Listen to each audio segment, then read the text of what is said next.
What's going on, my gals and my gays and my straight boys? It's your boy, COTHECOMEDIAN, the Godfather. And I am back with another YouTube video this week.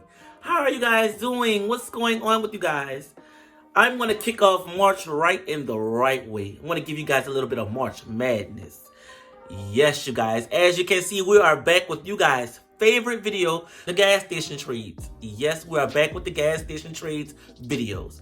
I put a poll on my community tab, and a lot of you guys voted to see another gas station trade video. You guys, we're running out of the gas station trade. Like, we have about a few more experiences left, and you guys want to soak them all up. I'm trying to keep them. I'm trying to hold on tightly to them, but you guys want them, and I just have no choice but to give them to you. But before I jump into the story time, be sure to like, be sure to comment, be sure to subscribe, do all of that good stuff. Be sure to follow me on Instagram and Twitter. Yeah, you know, basically the same thing I always say. Now, with all that out of the way, let's get into this story time. Now, you guys, we're going back to the gas station I used to work at.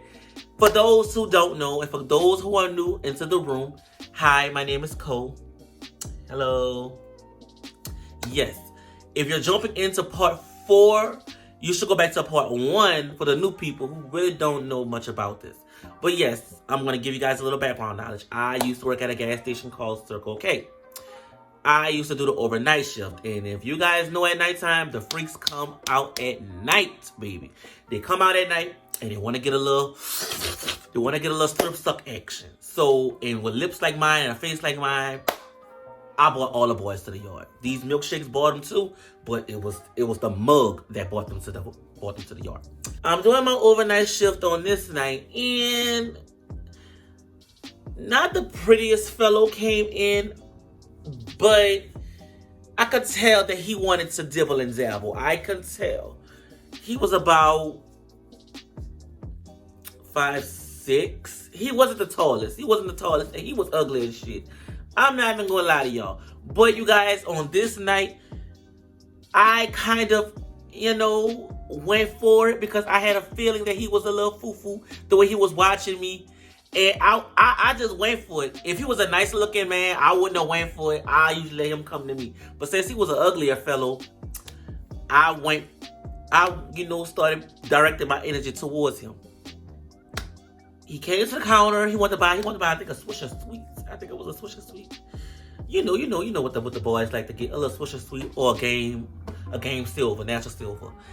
And I was like, Lord, why is you keep watching me all hard? I'm really going to insinuate it because I think I seen him on Jack before. So I kind of felt comfortable, going after him. I kind of felt comfortable going after this one. I wasn't too much scared. I didn't think he was going to attack because I kind of felt a little tinge of a little pinch of punkness in him. So I was like, why is you keep watching me? And he was like, man, you look good. You look good. And I'm like, with a mug like mine, body like this, ass like a pound cake sitting back there, this ain't no secret. I look good. But you don't look good, but hey. Hell, at this point, I'm hiding horn in my damn self. So I was like, oh my God. And he was like, what's your name? Toby. I told him my name is Toby, not Kobe, Toby. I don't know you, and I don't want to get to know you. You might come back to the store and say, oh, one of your overnight members gave me some hay in the bathroom. His name was Toby. Oh, we don't have a Toby work here, baby. You must be at the wrong establishment. Please get the fuck out. That's what I'm thinking. So I'm like, oh, my name is Toby. And he was like, shit, what you trying to do? I'm like, well, I can't lock my doors right now because I have customers, coming through. He was like, all right, what time you want me to come slide through it on you to come see you? I said, well, I'm going to lock my doors at 2, so like around 2:30. And boom, by power, that was the plan. He was ugly, but he said he was packing some pressure. And I'm thinking, all right, well, he got a musty, a look of dive on him. So I'm like, okay. Well, I'm about to have a good time with him tonight. Until he exited the store. Now, I thought he parked on the side of the store. Maybe rode a bike. Maybe rode a scooter. He walked.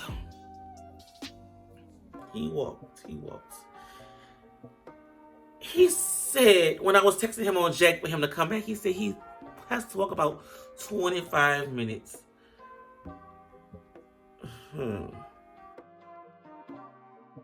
Before I continue further, a 25-minute walk. He's kind of on the stubbier, chubbier side of town. Possibly hairy. I don't like where this is going. I don't like where this is going. It's not giving what needs to be gave. You gotta walk back to me. And at that point in time, I didn't think about none of that. I thought about all that shit when it was time to go down. When it was time for him to come back. And I'm like, oh, he might have an odor. So I'm thinking, damn, he might have an odor. But he's on the way back, you guys. So at this point, I'm thinking, damn, I can't leave the store. So I went and locked the doors. I literally locked the doors.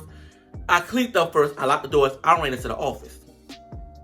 I'm sitting in a chair like, damn, okay, I done told this man, nobody will come at this time. I done told him this. I know my schedule of work. You know, I do the same thing almost every night. So I'm like, damn, nobody will actually come to the store. He will be knocking on the door. And if a police officer come trying to get a coffee, I might have to open the door and he gonna be able to slither his ass in there. And Lord, I'm about to be fucked. So I'm like, all right, just go hide in the office and don't go to the door.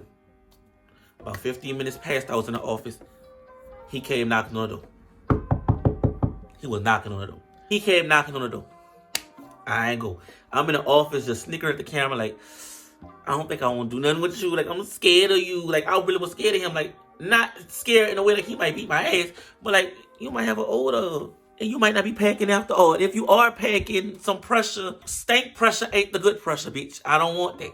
So I'm like, well, maybe he'll catch the hint and go. And yo, he just kept knocking. On the outside of the store, they have like a little set. We put the water on. So he was just sitting on it, knocking. And he was texting me on Jack, like, hey, come open the door. You playing. Like, I'm not playing around these people's store. Like, I was trying to pick up a lie. I was like, when my manager about to come up here, like, really trying to lie. He was like, man, you capping, man. Stop all that. He was getting really upset. And I was like, fuck, man, fuck. I done told him come up here, and he up here now, and I don't wanna do nothing. Like, I don't wanna do nothing. So I'm like, fuck. And I'm like, well, what if he packing pressure? What if he ain't stink? So then I'm starting to second guess everything I'm thinking of. I'm like, all right, well, fuck it, just open it up. I went and opened the door. Yo, he was heated with me. He was heated. I opened the door. I locked it. Yo, he literally, the camera at the door is right there. He literally grabbed my hand and took me to the bathroom stall. You guys, we went in the women's bathroom. I'm not going in the men's bathroom. We went in the women's bathroom. And he just pulled himself out right there and tried to put me on my knees. You guys. It was everything I thought it would be. I'm ready to get the fuck ASAP after this shit. A nice pressure package, a nice mussy, but was hairy and he had a smell. After this part, this is when shit starts to hit the fan, because this is a gas station trade story I really did not want to tell because it's kind of different from the rest of what I've done. And it's kind of crazy. This is probably the worst experience I've ever had. So, fuck, I can just tell you guys what happened after that. Okay, so he was about maybe 9 inches. He had a good diver. He had one. He had a good one. And if it wasn't hairy as that much and had a smell to it, bitch, I would have got that bitch down. I would have got that. I would have did that. And he wasn't circumcised. So I'm like, okay. I gotta see what the head looks like. So as I'm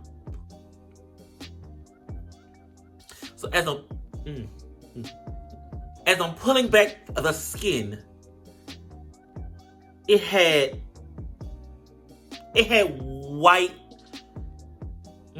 like white cream cheese. Kind of smelled like gout. He had gout on the wood. And at that moment, cold blue. Get the fuck out the room. Okay. I said, you know what? I can't do this. I can't do this. I can't do this. At this point, I'm standing on all 10. I'm on all morals. Bitch, I can't do it. I'm like, man, no, you got... Literally, I was like, you have like this cream cheese type of substance on your teeth. No, this ain't gonna tickle my fancy. This ain't gonna tickle my throat. This ain't gonna get me where it needs to get me. And he was like, I could wash off right here. I could take a little quick wash. I'm like, a wash off?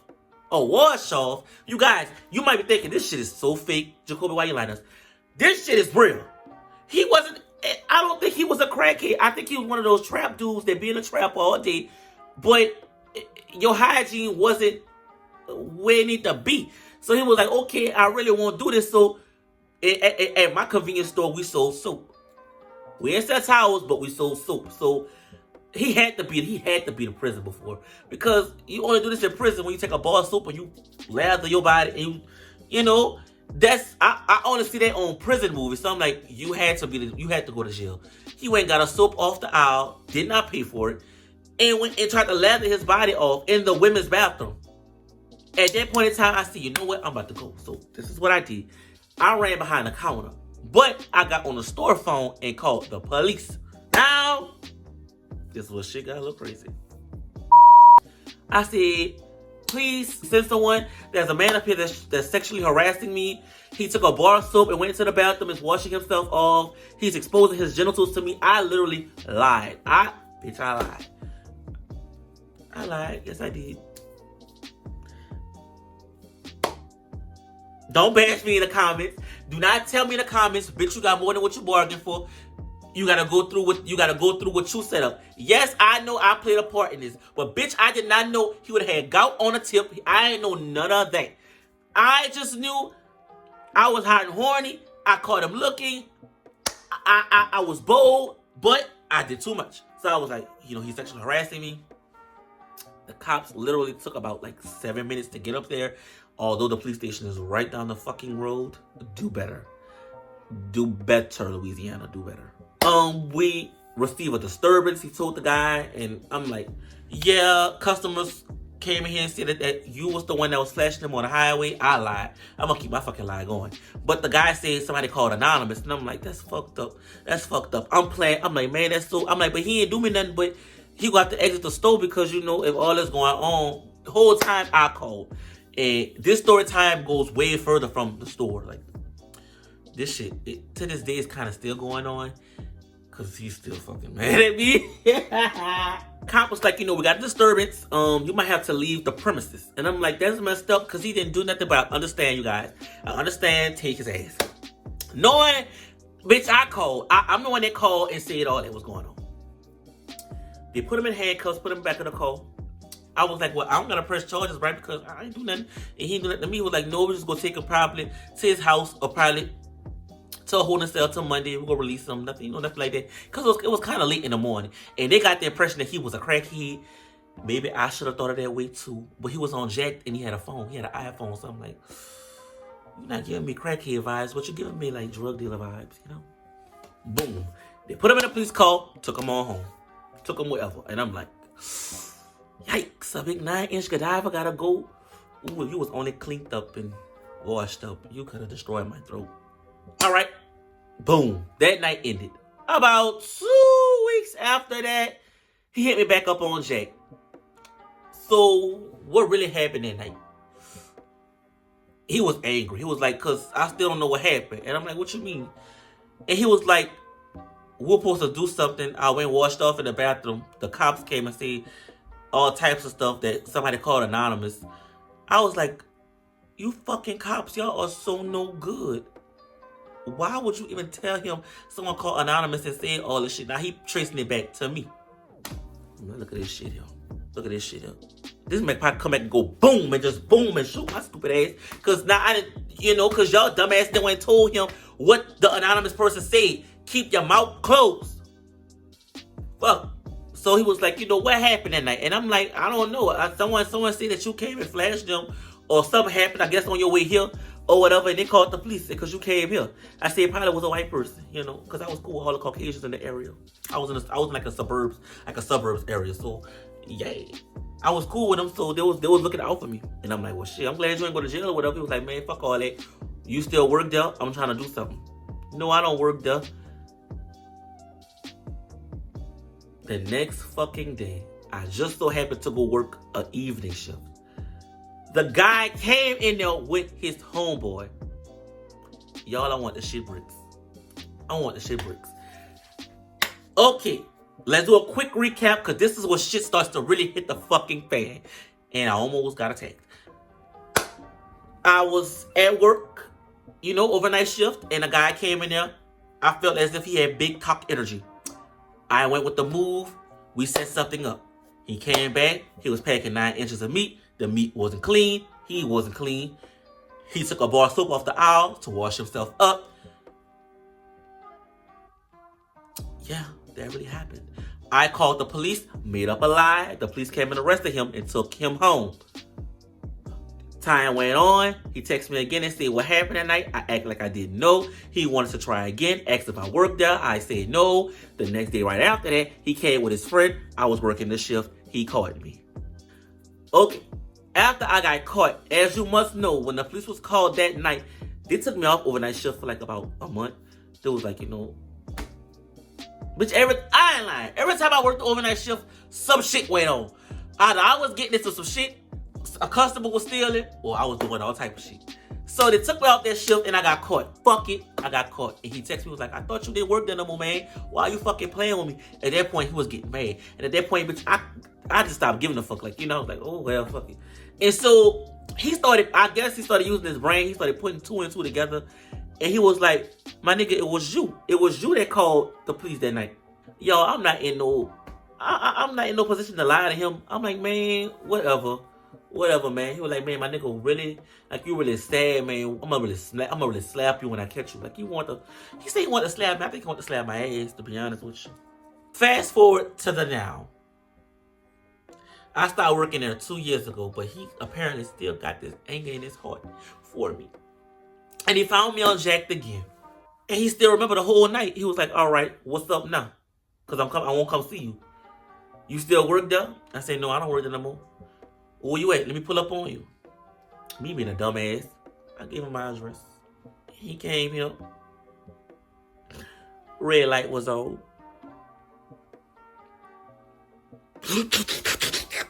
I slurped that motherfucker down. It was clean. It was clean. He was cleaned up. He looked good. And he held my do-rag like this.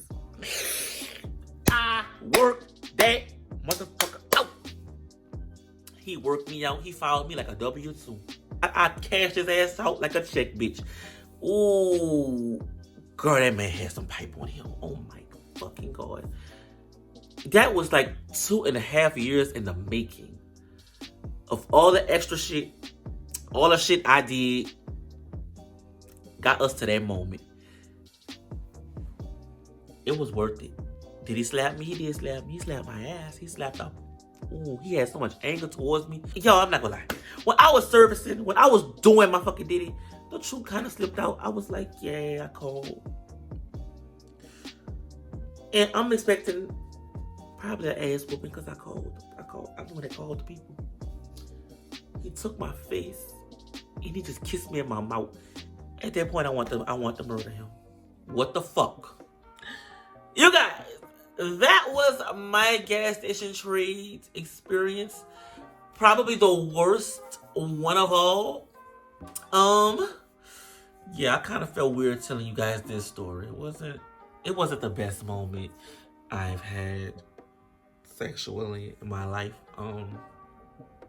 The wood was good, but the overall experience, the overall packaging just wasn't what I signed up for. Yeah. But that is all for this story time. It was a doozy. It was a doozy jacuzzi. Be sure to like, be sure to comment, be sure to subscribe to this YouTube channel. Yes, I'll be here all March. We are running up the content all March long. Be sure to stay active on this page. Put your notifications on everywhere because I'm going to be dropping some bombs this month, baby. Some bombs. And if you want to see new content, drop down below and I'll see what you guys are giving. And maybe I'll dibble and dabble in some of the things you want to see. But until then, make sure your ass is fat. Make sure your bank account is large. Make sure to always be in charge. And I'm going to see you guys next time in the next video. Bye.